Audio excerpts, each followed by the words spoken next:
فضيحة للصحافة المصرية في المؤتمر الصحفي اللي كان مع رئيس الاتحاد الأفريقي متسبي. الصحفي اللي راح من موقع يلا أهلي، قصدي يلا كورة، الصحفي اللي راح عمل فضيحة فعلا للصحافة المصرية. الراجل متسبي وهو الصحفي بيسأله السؤال بالإنجليزي، الراجل دماغه حصل لها ايرور، مش هو بس، هو وكل اللي قاعدين. يعني الراجل الصحفي مش عارف يتكلم أصلا. القصة مش في ان هو ما بيعرفش يتكلم انجليزي ودي حاجة مثلا عيب، لا مش عيب، عادي، مش مفيش مشكلة. اللي ما بيتكلمش انجليزي ما بيتكلمش عادي، بس ان ده مهنته، المفروض من مؤهلات المهنة دي ان هو يكون بيجيد اللغة الانجليزية. لكن طبعا احنا كلنا عارفين ان اللي بيشتغل في الموقع ده والمواقع اللي زيه هو مؤهلاته حاجة واحدة، ان هو يطبل لنادي واحد ويستخف دمه على النادي التاني.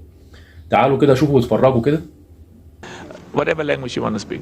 I can speak English, it's okay. Oh, okay. Yeah. Hadi Al-Midani. Just talk a bit louder. Sorry. Hadi Al-Midani, Egyptian journalist for YallaKora.com. I would like to ask, do you think that Morocco have a favor to the African football? So do I think Morocco has what?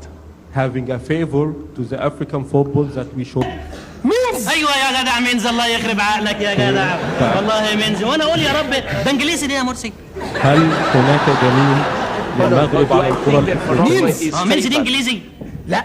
امال ده يا مرسي؟ No.